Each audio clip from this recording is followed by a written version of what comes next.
Howdy, folks. Happy Friday. Thank God it's Friday. We're starting to enter that sort of dead zone. Oh, it's dead. Hockey's dead. Oh my God. It's it's really, and it's funny because, it's political season. I'm not going to get into that. I'm just saying they're talking about like next week is the Republican convention, and then after that they did the Republican convention because the Olympics are going on the next week and the next 2 weeks. Right. So they waited for the Democratic convention to go 2 weeks after the Republican convention. And usually they're like back to back, week after week. But like a lot of things, like everything is on hold because of the Olympics. Right. And it's like, okay, which is weird because it's on one station. I mean, in the U.S., NBC. And nobody else has. There's not an Olympic channel anymore. No, not that I know of. I mean, it's going to be on like CNBC and MSNBC and whatever. But so they'll divvy it up to different outlets of the NBC chain. I think I can't remember what. There's some. I can't remember what cable. Obviously it's Olympic Channel TV, but it looks like. I don't know who owns it, but there is Olympic Channel TV. Right, but it's not the game. But the NBC paid for the rights, so that it's not going to go on the Olympic Channel. Well, I mean, some stuff might. I mean, it might be after the fact. They may. No, yeah, no. I'm talking about live. I'm talking about like Yeah, live it won't be. You're right. Yeah, but no, the whole point here is that like it's a dead zone. It's a dead zone for that 2 weeks. And it's only on one network. So it's like, I mean, it almost sounds like an excuse. But anyway, we'll start with the pre-show. Go ahead, Russ. So we're going to mention, I was looking the other day, and Matthew Blittner, who writes for my site, is going to be at the New York State, I think it's New York State, or just the New York Hockey Hall of Fame induction. And John Davidson's getting in and Ken Morrow. But the one I'm going to focus on is Sam Rosen. And I'll tell you why. He is the longest running broadcaster on NHL for NHL play-by-play. 40 years, Mike. Wow. 40. Like, Jim Bowen for radio is probably up there for one of the longer, but I don't think he's at 40 years. Yes, he is. Joe, is he at 40? Yeah, he started in the early 80s. Okay. So he's and Rick Jenneret was back in like the 70s, and he passed away, obviously. Well, that's the thing, because like when Jenneret passed and stopped doing it, and Jeff Rimmer was at 28, Jim Jackson's at 32 for the Flyers. Really? Yeah. I didn't realize that he's been going for that long. Yeah, we just interviewed him for a future Lockdown Flyers. So that's how I know. And he doesn't seem that old. No, to be fair, he's only 2 years older than me. Oh, wow. So That's he does look great. But Sam is a great guy. Like, Sam is an interesting guy because remember, he's done football too. Right. I don't know if he does it anymore. I don't think he does. I don't think so. But I think up to like 5 years ago, he was still doing occasional Fox games. He would get like that third broadcasted Fox game. But let me tell you one thing about Sam. Super, super nice guy. Like, you could walk up to him as a fan and he will talk to you. You could walk up to him as a media guy in the press box and he'll give you 10 minutes. He'll even talk to you while he's doing his coffee before he goes on the air. Like, he's just so good. He remembers everybody. Just such a nice guy. And it's nice to see someone. Yeah. Dan B goes, it's a power play goal. Like, that's his thing, and, look, I grew up with Marv Albert. Marv Albert was tremendous. And so that's, so he's still like a guy almost from that era. So it's nice to see. You don't know how many more years he'll stay under contract, but it's cool. It's a cool thing. And the fact that he's at 40 and he's getting, this honor is great for him. So, yeah, I mean, I like these guys. I've always liked them in baseball and such. Even if they weren't in my market, I always made sure I got to hear like Ernie Harwell. Like when ESPN used to do that and put those guys on like their game of the week for a couple of innings, I would watch because I knew I could never, listen to them back in the day. Like the old St. Louis broadcasts, I didn't get them on Long Island. Like I know a lot of people did, so they could listen. Like Kevin Allen would talk about listening to like Dizzy Dean. I never got the chance. Well, yeah, no, I mean, Kevin's older He's than older. us. Yes, but like, my brother was a Cardinals fan, and in the early '80s, that was my second favorite team, and of course the Yankees were not that. After the series in '81, they took basically the next 15 years off.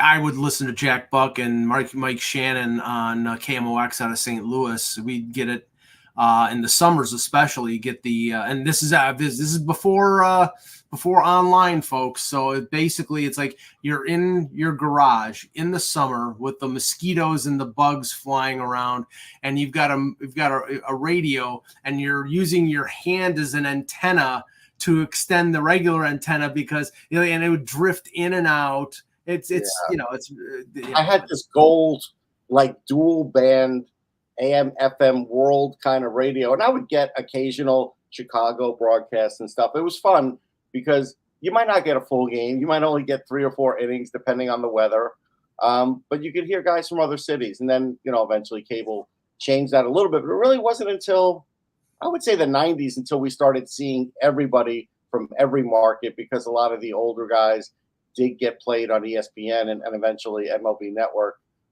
So, yeah, there used to be something cool about that. And so to me, that's what Sam reminds me of. That's all. Now, did Sam take over from Jim Gordon? Yeah. Okay. Yeah. I mean, could there have been someone in between? Sure. Because, remember, I was in college and stuff. So. Right. But Jim Gordon in Buffalo. Right, and the big whistle, Bill Chadwick. We were lucky enough in Buffalo to be the epicenter of early cable. So I got WPIX out of New York, so I watched the Yankees games. We had WOR out of New York, so I could see the Mets games, and Cardinals were playing the Mets 18 times a year or whatever it was. Oh, yeah. As WSBK out of Boston, so I got Bruins games and I think Celtics games. And we got USA Network, we got MSG, so we got all and like we would get the Rangers games, and it was Jim Gordon, and I love Jim Gordon. I've talked about this many times. Jim Gordon, he had the shot and a goal, and then he had the unusual. It wasn't he shoots, he scores. Oh. So it was unusual, and I liked that because I heard he shoots, he scores from Ted Darling and Danny Galvin and all the Hockey Night in Canada people. So to have something a little bit different was cool. So yeah, it was Gordon he took over for. Yeah, okay. So. Yeah, so that's a hell of a legacy. Yeah, and I know Gordon went on to do the New York Giants football because unfortunately the Scott Norwood wide right call from the Giants, I think it was radio, was Jim Gordon doing that's wide right. So he lost. I will tell you this also, just because we're talking about it. I got to get his name because I'm forgetting it. But this guy was pretty fantastic on the radio too. He was a former Olympian. Marty Glickman. Glickman was tremendous. Like I know he did a lot of other sports. I know he was a great athlete. But like when I would listen to him as a Jets fan, I didn't know all that. No. But this guy was just like as precise as could be and just so smart on the radio. A phenomenal documentary series on HBO about Marty Glickman, who was part of the 36 Berlin Olympic. Yeah, it's great. I've seen it. And he was not allowed to participate because he was Jewish, and it was in Berlin during, Hitler's reign, which was, terrible. One other thing, just because I brought up documentary and HBO, that 4-part documentary series on Pete Rose, I'm going to be interested to see, because they got Pete participating in this, how even-handed it is. Because you would think that if he was participating, that maybe that he got them to not be as, you know what I'm saying? Yeah, not talk about the skeletons in his closet. Right. No, I mean, you have to talk about the gambling and being banned. But he'll talk about that. He doesn't want to talk about something that happened many years ago, and it's out there, and all you have to do is search, and you'll find it. He doesn't want to talk about that. Yeah. All right, we'll get started here. Hello, Hockey World. Today is Friday, July 12th, 2024. I'm Russ Cohen from Sportsology. And I'm Michael Lagello, and this is the Hockey Buzzcast here on HockeyBuzz.com. All right, we're probably going to do like about a half an hour today because there's not a lot going on, but I wanted to do a show. And let's start with the Rutger McGroarty situation, which has sort of been festering since the draft, even before the draft, because if you remember, McGroarty was a 2022 first-round pick of the Winnipeg Jets, selected in Montreal. I know that because we bumped into him after the draft, celebrating with his family and friends. Went to the University of Michigan, and there was a lot of talk before the deadline that when Michigan's season was over with, that he was going to sign a pro contract and he was going to go right to Winnipeg. And, at that point, Winnipeg was, near the top or at the top of the Central Division. And, there was a possibility of them making a deep playoff run. It sounds as if Winnipeg didn't really want to mess with the team chemistry of a team that was doing really well and were more aiming at him going to play for the Manitoba Moose, or, that he wasn't going to be guaranteed to get in the lineup. And by getting in the lineup, that would burn the first year of his ELC. And that's always, that fast forwards things along. The only person ever to ask for that.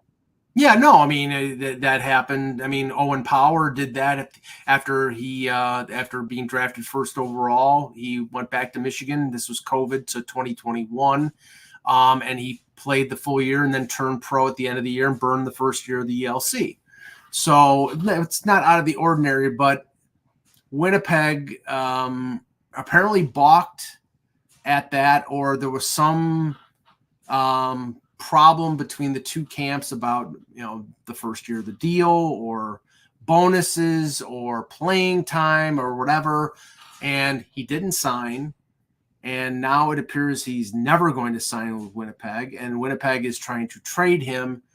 And I mean, go give me your take on what's going on, Russ. Yeah, so first thing is, I'm not going to take a side here because we don't know everything.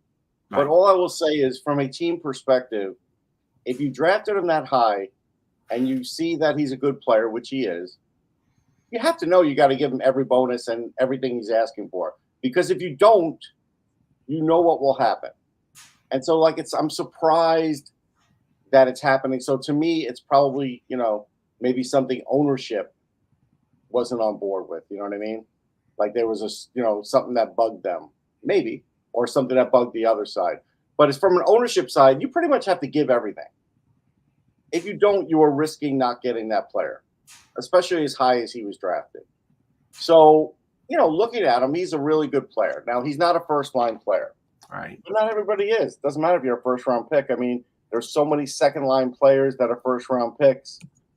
So he's between a second and a third-line player. Like I had talked about previously, he's physical. He's good two-way. He could play center or wing. But his scoring was down a little bit. I mean, and to say that, I'm actually being very nitpicky because he had 52 points in 36 games. Like, that's really good. Because nowadays, if you're a star, college player, point a game is achievable. And usually guys get more than that. And he did too. But he only had 16 goals. And he had 18 the year before. And I know for a fact he wants to score more goals. But he also only had 6 penalty minutes in those 36 games, which is incredible considering he's a top-line guy. So, excellent player. Now it doesn't look like it's going to happen. And so, and he was a plus 17 too. And in the World Juniors, he was the captain, and he had 9 points in 7 games. So based on that, Mike, you know that you've got to give him everything. So now he's not going to play for Winnipeg. Okay, now that it's gone out there that he's not playing for Winnipeg, it's gone one step further than Katagoche, which is now you can try and trade me because I'm not playing for you guys, and that makes the worth of him plummet as far as a draft pick. Now some team might be nice and give you a 3rd to 5th round pick, maybe. Probably going to be a 5th round pick. And so, yeah, I think right now he's in a position where he's going back to school. And to be honest, I told you, I thought he was going to go back to school anyhow because he wanted to have a better year. But maybe, the team wanted him to turn pro. He's like, okay, I don't, I could see there being some conflict there. Like, hey, I want to try and win a national championship. I'm going to go back another year. But if they want me to play, this is what I want to have happen if I'm playing and giving up the rest of my college career. You know what I mean? Like, the player's in charge. You could say whatever you want, but the college player is in charge. So now it looks like, yeah, he'll go back for another year, and they better trade his rights.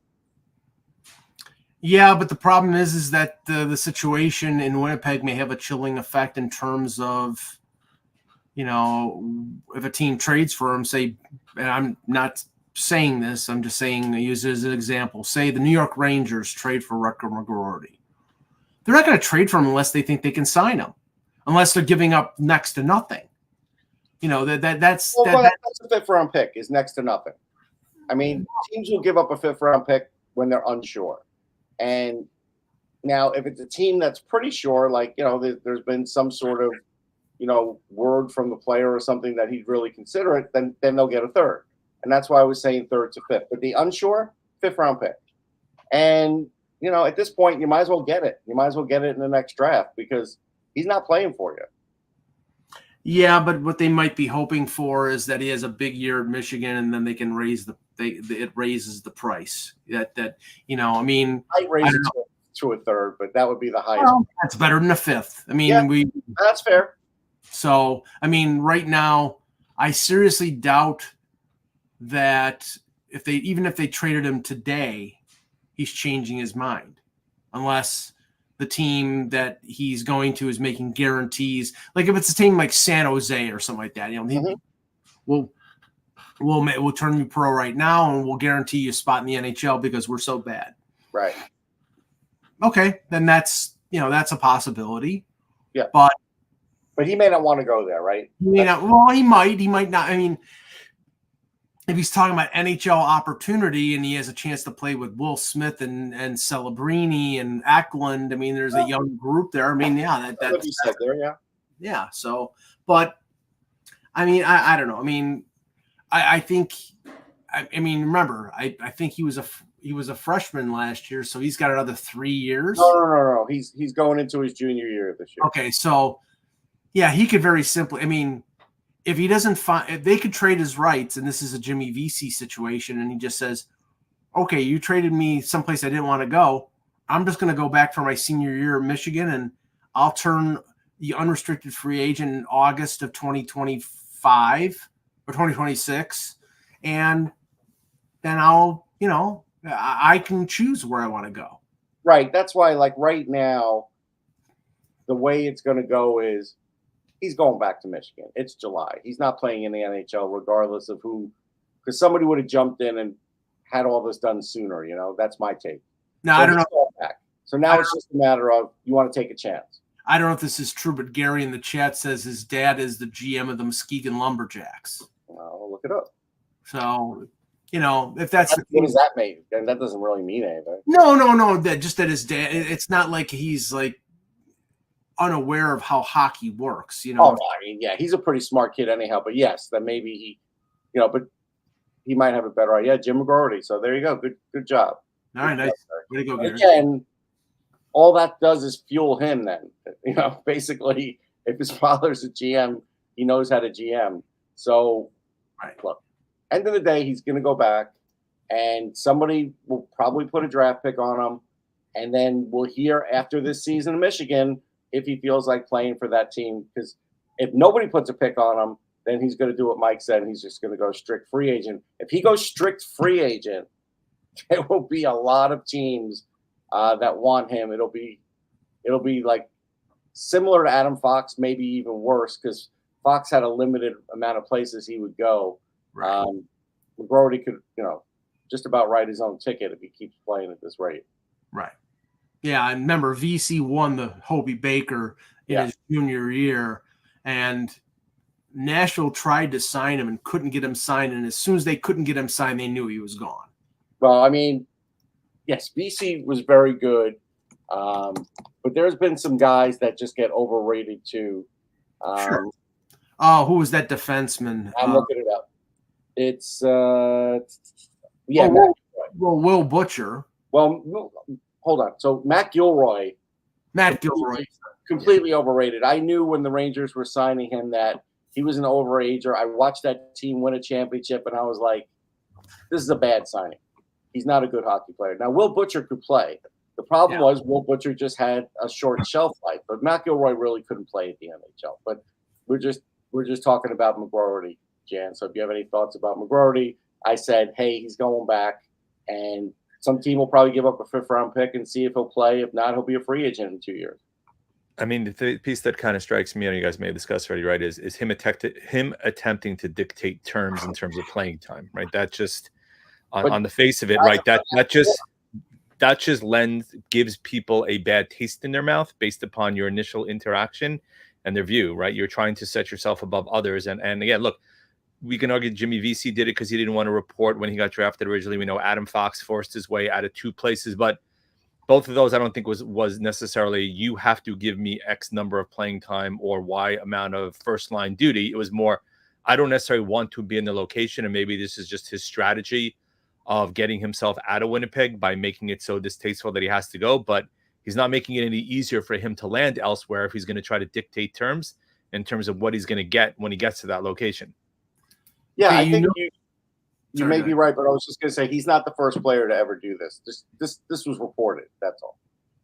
Yeah, and just to be even-handed, I mean, I know that the reports of him making sort of demands are coming out of Winnipeg. So do we know 100% for sure that that's what's going on? I don't know. I mean, it's possible, but I had heard also, at the point that he was wanting to turn pro, which is at the end of Michigan's season, that Winnipeg was 1st or 2nd place in the Central. They really didn't want to mess with their lineup. He wanted to come right into the NHL, and I think they sort of bristled at that. So, and these are the ramifications, though. Like that's right. It. Like, I mean, look, you could say Philly happened with. Good, man. Sorry, Cross. Go ahead. Yeah, I was going to. No, I mentioned Cutter Gauthier because things were similar. It's never exactly the same. But at the end of the day, if you're Winnipeg, maybe Rick Bowness didn't want to do it, but that's when the GM or the owner has to say, listen, we've got a lot invested in this guy. We're going to do what he wants, and if he doesn't play well, then we'll take control as a team here. But what if he does play well? He could be a really good addition. I would have done it anyhow. I understand why teams don't, but like I said, Jan, if you already invested this much in this guy and he's showing what he's showing, and there's more upside, you had to know this was coming, plus all the high bonuses and everything else. Well, I mean, the flip side would go to you, right? It didn't come out until after he was traded of what occurred, right? None of it was played out in the media. None of it was played out publicly. We only found out after the fact that he, in essence, kind of refused to report. There was maybe some whispers and innuendos based upon what transpired, but nothing concrete whereby we knew that he was going to create a problem, which is why Philly was able to make the type of deal they were to make, because that information was public. Winnipeg now, to a certain extent, I don't know if they're fully losing negotiating power, but as you said, he can decide just to stay in school, play out the lifetime of that contract, and go elsewhere. And unfortunately, Winnipeg is left holding the bag. Now, part of that may have been, as you said, they didn't want to upset the apple cart based upon the way that they were playing. Ironically, turned out they maybe could have used him because they struggled somewhat offensively, and no guarantee McGroarty would have made the difference in the playoffs. But look, on the flip side, that's great to have an inflated sense of self, but you also have to balance that to a certain extent in terms of realistic expectations, and whether if he is actually saying, I want X amount of ice time, or I want first line or second line duty, you're not going to necessarily be able to dictate that at all times, because it's a GM and a coach that kind of makes that determination until you get in and establish yourself. Here's proof. Chris Kreider never played a minute in the AHL. He went right into the playoffs. Yeah, but that's because they needed him in the playoffs. They wanted to do it. He didn't dictate that he didn't dictate saying if you. We don't know that. We don't know. True, we don't know that, but you would have figured by now that probably would have come out. I don't know if there was some side of demands. Yeah. Here's proof positive that the news in the hockey world is slow today. Thomas Boyle is reporting Yankee news. So, hey, come on. Chad Ruedel signed a 1-year contract today with the Rangers with 2-way deal. There we go. News? Yeah, there you go. But yeah, JD Davis is so important last year, right? Former Met JD Davis is on the injured list. Thank you there, Thomas. I wanted Adam Boqvist. I told you guys is the guy I wanted, but obviously he gets a better situation in Florida. His brother Jesper's there, and he has a situation where he's moving to a team that's coming off winning the cup that has lost a lot of players that potentially will end up needing individuals, which is why I get why he didn't want to go maybe to the Rangers or elsewhere. But I thought from an upside perspective, Boqvist obviously has a lot more offensive upside. Ruedel's a nice, solid, steady defenseman, nothing exciting that provides some depth if you need it. And obviously part of that's going to depend on, honestly, what happens with Trouba, because right now Zach Jones is your 6, and you really didn't have a number 7 in the organization unless there was going to be Connor Mackey again. He's a better number 7 than Eric Gustafsson. I'll just say that. He played 5 games. Stop with the bias already. Jeepers, creepers, enough. Get over it. Mike, here's the fun part. As much as you made fun of him, Gustafsson parlayed his year into a 2-year, $4 million deal. So you can make fun of him all you want. He's going to bank with a 2-year contract. With the same team that got suckered into Justin Hall. So consider that. I got to tell you something, Mike. You can't say he was better because Ruedel only played in 5 games and he was a -2. So you can't say it's my opinion that he's better because he's a double, Eric Gustafsson is a double-edged sword. He kills you in his own zone, and he sometimes can do something in the offensive zone. But anyway, I want to talk about some restricted free agents in relation to the J.J. Mosier signing in Tampa Bay, which I was a little surprised that he got an AAV of $3.375 million. I mean, I think he's a decent defenseman. I didn't think he was going to get paid that much. No. And where's the money coming from? Like, where's the actual money? I thought I saw something. The one thing I saw somebody rumors that Connor Sheary could be the guy who's the odd man out. Okay. They try to move on from him and go with a cheaper option. Well, they have the secondary buyout window. If they have anybody who goes to arbitration, and Mosier was the guy who went to arbitration. So, or he leaves American Express titanium. Tampa's got that American Express titanium where they could just exceed the credit limit at any time, and it doesn't seem to matter. You can go over 10% during the summer, and then you got to get down. So, they'll eventually find a way to do it. They always do. How many teams practice that, Jan? Not many actually do that. You can do that. But like Mike has pointed out, it becomes a game of Jenga trying to fit everything in. These guys do it routinely. I kind of view it as I don't know if you've ever heard the Robin Williams bit when he talked about Gaddafi years ago. He said he used to draw a line of death in the sand. This is the line of death. If you cross it, you die, he steps over it, he erases it. This is the line of death. It's like the salary cap in Tampa. Yeah, it's a fungible amount. We can kind of play with it and just keep erasing it and figure a way to get under it. That's just kind of how they operate there. It's sort of like national debt or the inflation numbers, but no. Okay, but talking about restricted free agency. Actually, Mike, before that, sorry, the chat room had one. We forgot about the Ryan Suter signing. I have to admit, I was shocked at that. I'm not, because it's all incentive based. If he doesn't, and I don't know what the incentives are, so they could be easily reachable. And it was a veteran minimum deal, $775, but I think it had 2.225. There's a lot of incentives. Yeah, so it equals $3 million on the incentives. So you would think that the incentives maybe are based on durability, because he is what? Oh, yeah, there was things in there for 30 games, 40 games. But here's my thing. You're right about durability. The reason I was shocked was I thought he and Dallas just kind of came to an agreement like, all right, my career's done. I'm just not going to play anymore. Did either of you guys expect him to show up somewhere else this year? I didn't. I didn't think they were buying him out because of, basically he was going to retire, because I'm not sure whether his deal was a 35 over deal. I think it was, and there would be no cap relief on that contract. So no, I thought they bought him out to create room to sign Tanev or somebody else, and they did. They signed Ilya Lyubushkin, and spent $3.25 million, which was around what Suter was making. So yeah, I mean, I think it was just over with there. But I'm not totally surprised. It's a 1-year deal. But the thing is with St. Louis, look at their blue line. Torrey Krug, Parayko, Marco Scandella, if he's still under contract. I mean, it's like one more time, guys. Let's see if we can do it one more time. We just added a 39-year-old third pairing defenseman. Yeah, now here's their blue line as according to our very own Cap Central, which is highly managed by somebody extremely brilliant. Torrey Krug, 3 Russ, more do you want to years. take that one, or are we just letting that one go into the EOS feed? We're letting it go. I think we're just letting it go. Okay, go ahead. Torrey Krug, 3 years at $6.5 million. Colton Parayko, 6 more years at $6.5 million. Justin Falk, 3 more years at $6.5 million. Nick Leddy at 2 more years at $4 million. Scott Perunovich, 1 year at $1.15 million. P.O. Joseph and at $950K, and Ryan Suter at $775 with the bonuses. So that is a brutal blue line in that. Look, not a Parayko before he signed that deal was great. Ever since that deal has been signed, his play has, I'll use the term cratered, is probably the more accurate way, because he's been brutal. Leddy hasn't been particularly good.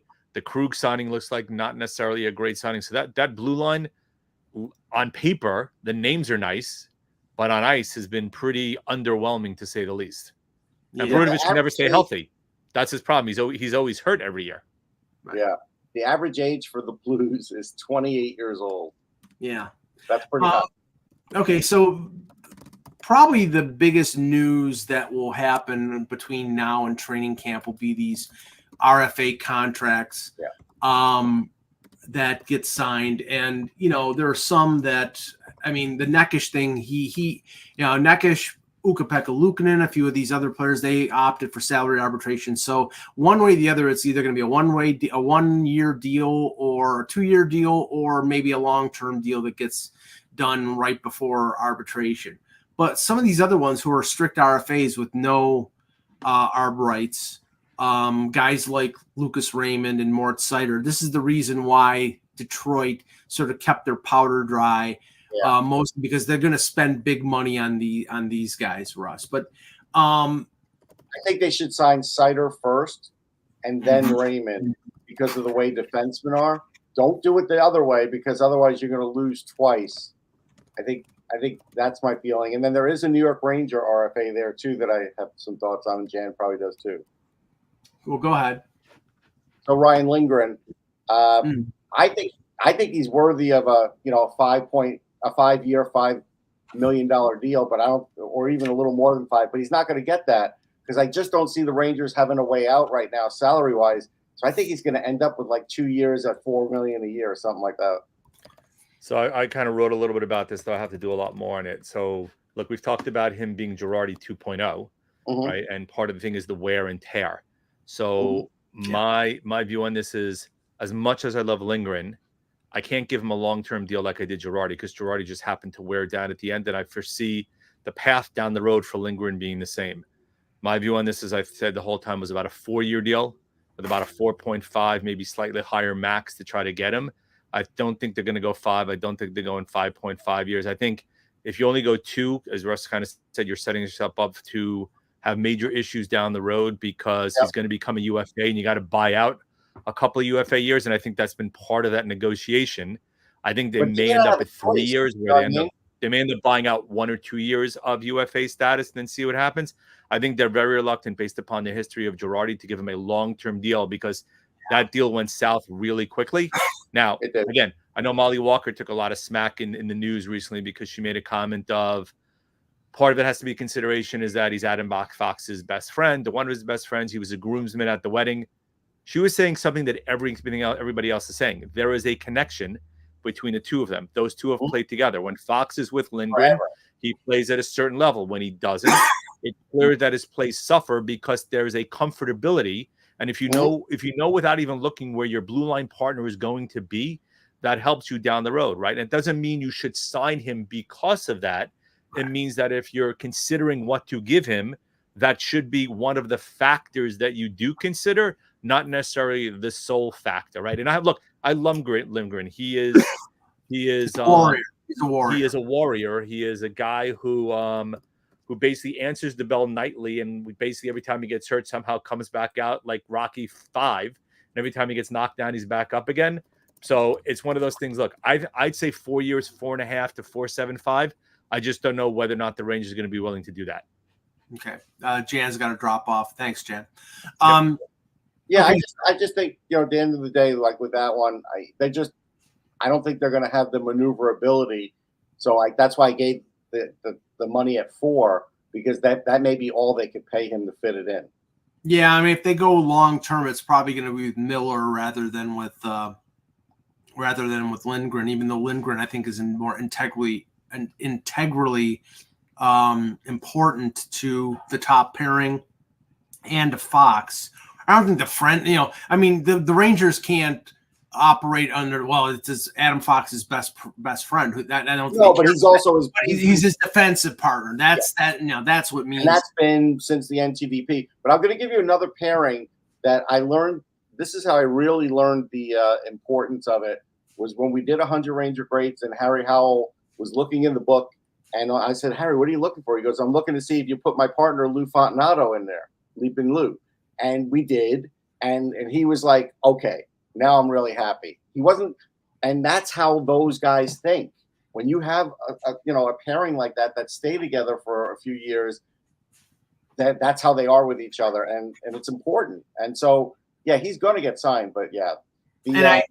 I did a spot on Buffalo radio this morning, and we were talking about Philadelphia and Buffalo and possibility of trades, and what was written in the X blog a couple days ago about the Flyers having interest in Mattias Samuelsson. And the thing is, Mattias Samuelsson is Rasmus Dahlin's defensive partner. Right. I don't know what friends. I'm sure they are friends, but not a best friend or whatever. But the way Samuelsson plays, which is a stay-at-home defensive defenseman, allows Dahlin to take more chances. Yep. Nobody else, even Owen Power, even somebody as extremely talented as that, even Bowen Byram for a little bit, nobody has been a more effective partner for Dahlin than Samuelsson. So that would lead me to believe that the Sabres are not looking to trade him. In spite of his, durability issues, he gets hurt every year.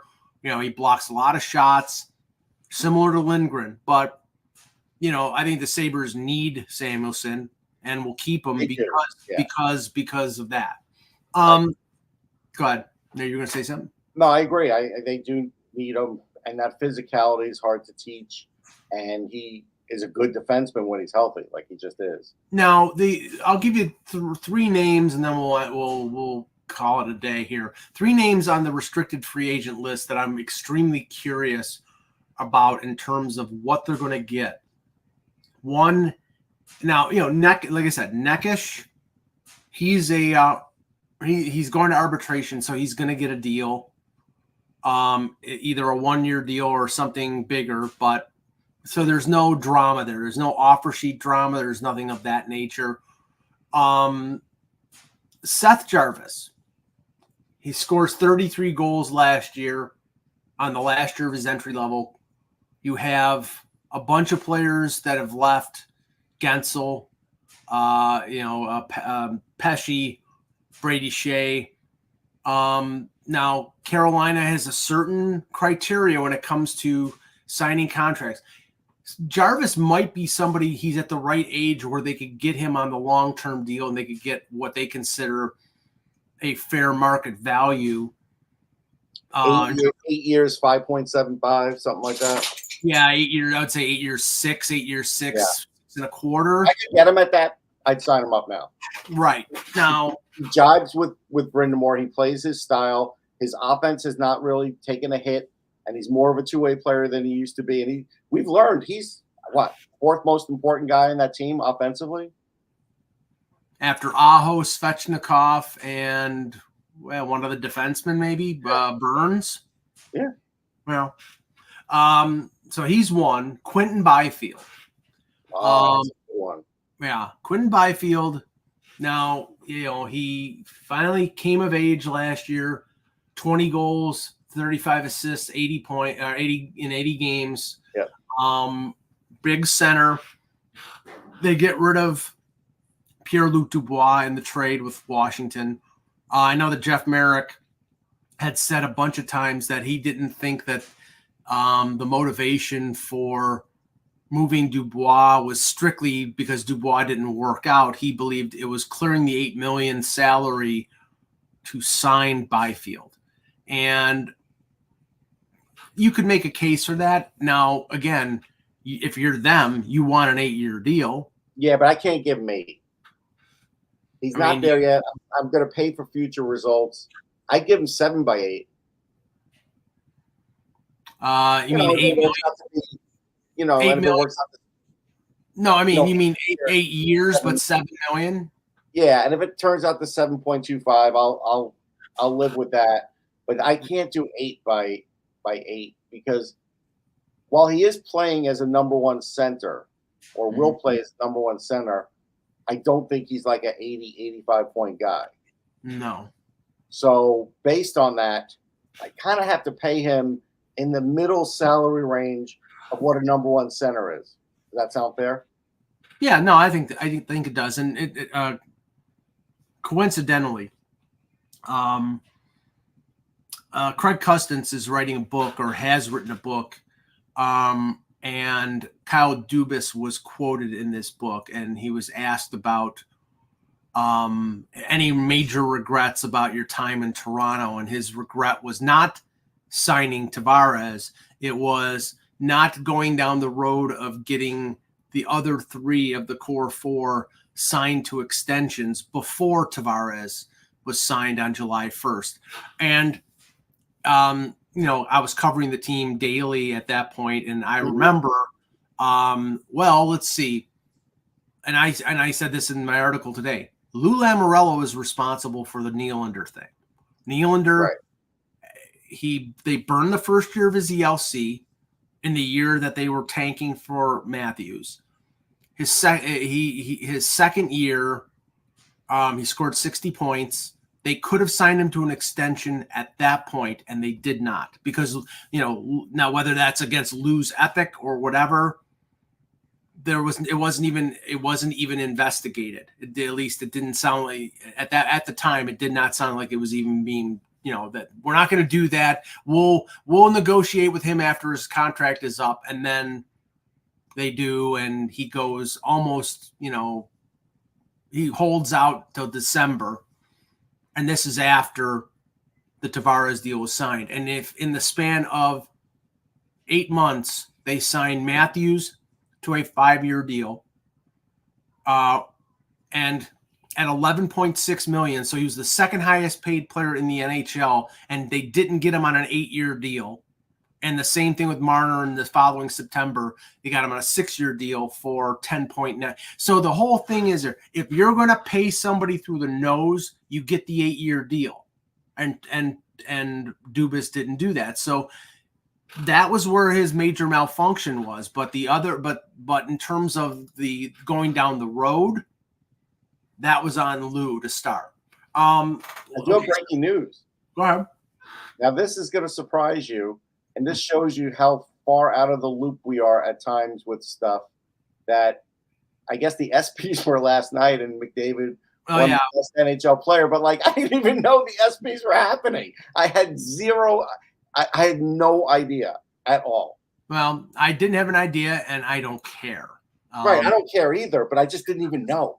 Yeah, and I like about 5 minutes before the show started, I saw Nikki Glazer, the rather attractive comedian, destroying Connor McDavid at the ESPYs because I think the joke was you lost to a team in Florida, and basically making a joke about there is no ice in Florida. Right. Now, which I get, that's good. So let's see. Jarvis was 1, Byfield was 2. Oh, yes, the third one. Thomas Harley. Now, he has had a fantastic year last year. 15 goals, 47 points. Dallas gets to the conference final. I mean, he has stepped up. He's not the level of Heiskanen, but No. he's pretty good. And looking at their, I mean, Lendl, I think, has another year left. They're gonna have to bridge him, and that sucks. But I don't think there's a way around it. Well, yeah, the reason they have to bridge him is because they still have the Jamie Benn contract on the books, $9.5 million. He's gonna make $5 million though on a bridge per year. Yeah. I mean, they don't. They have a little under $8 million in cap space remaining. So yeah, they could afford it. So five for a couple of years. That's what he's probably going to take.